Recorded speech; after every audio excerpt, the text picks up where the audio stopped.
नमस्कार, स्वादिष्ट कॉर्नरमध्ये आपले स्वागत आहे। इथे मी फिश करी बनवणार आहे। त्यासाठी इथे फिश धुवून घेतली स्वच्छ। त्यामध्ये हळद, मीठ, लसूण अद्रकची पेस्ट आणि निंबू पिळून ठेवून दिलं 1 तासासाठी। आता तोपर्यंत आपल्याला इथं मसाला तयार करून घ्यायचा आहे। तो मसाला आता आपण इथे कढईत थोडंसं तेल टाकून घेऊ आणि 1 कांदा घेतला, 1 टोमॅटो घेतलं मी आणि 10-12 लसणाच्या पाकळ्या, थोडीशी अद्रक बारीक चिरून घेतली। यामध्ये मसाला फिशमध्ये तर टाकलीच होती, पण मसाल्यातही आपल्याला अद्रक लसणाची पेस्ट टाकायची आहे। तर इथे 1 टोमॅटो आणि सर्व आता हे आपल्याला भाजून घ्यायचं आहे आणि मिक्सरमध्ये बारीक करून घ्यायचं। इथे पण अद्रक आणि कोथिंबीर घेतलेली आहे मी, हे सर्व आपल्याला बारीक करायचं। इथे हा घरगुती गरम मसाला घेतला, हळद, तिखट आणि हा विकतचा थोडा मसाला घेतला गरम मसाला। हे सर्व आपल्याला एकत्र बारीक करून घ्यायचं आहे। म्हणजे मसाला पण बारीक करून घ्यायचा, तिखटही थोडंसं बारीक करून घ्यायचं, म्हणजे तो ओला झाला तिखटाचा की टेस्ट छान लागते। तर इथे थोडंसं कढईत तेल टाकून घेतलं आणि फिश आपल्याला आता ही थोडी फ्राय करून घ्यायची आहे, म्हणजे थोडी सॉफ्ट झाली की आपल्याला ही काढून घ्यायची। तर एक पीस आता मी याच्यात बरोबर टाकून घेते आणि एका साईडने झाली की दुसऱ्या साईडने पलटून आपल्याला परत हे होऊ द्यायची, वाफ होऊ द्यायची ती 2 मिनटं। ती लवकर फ्राय होते कारण की लवकर सॉफ्ट होते, काही जास्त वेळ लागत नाही। जास्तीत जास्त 5 मिनटात पूर्ण फिश फ्राय करणं होते। तुम्ही बघू शकता। आता आपण दुसऱ्या साईडनेही करून घेऊ। कलर लगेच चेंज होतो। पहिले हळदीचा पिवळा कलर होता, जेव्हा ती फ्राय होते तेव्हा त्याचा व्हाईट कलर होतो।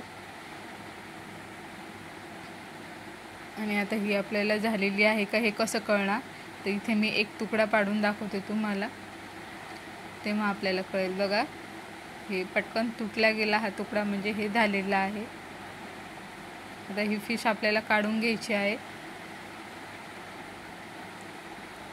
आता यानंतर दुसरे पण आपण तसंच फ्राय करून घेऊ सर्व फिश।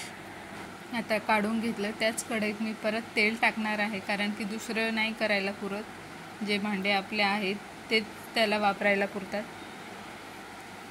आणि याच्यात तेल टाकून घेतलं आणि हा मसाला आता आपल्याला पूर्ण भाजून घ्यायचा आहे तेलामध्ये।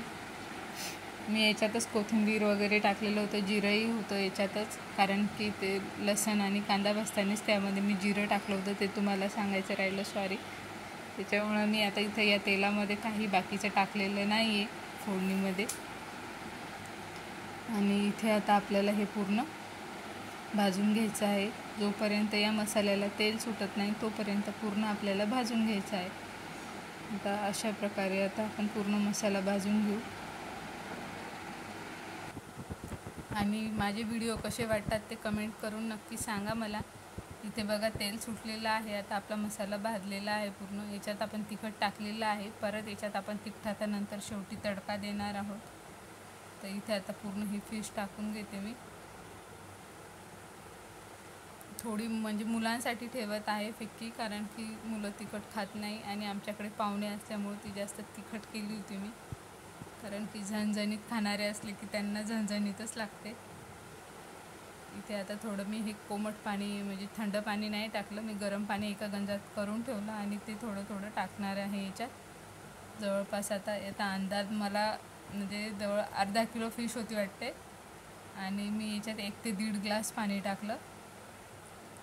हे मसालाही भरपूर झाला होता, त्याच्यामुळे घट्ट नाही झाली पाहिजे अशा हिशोबाने।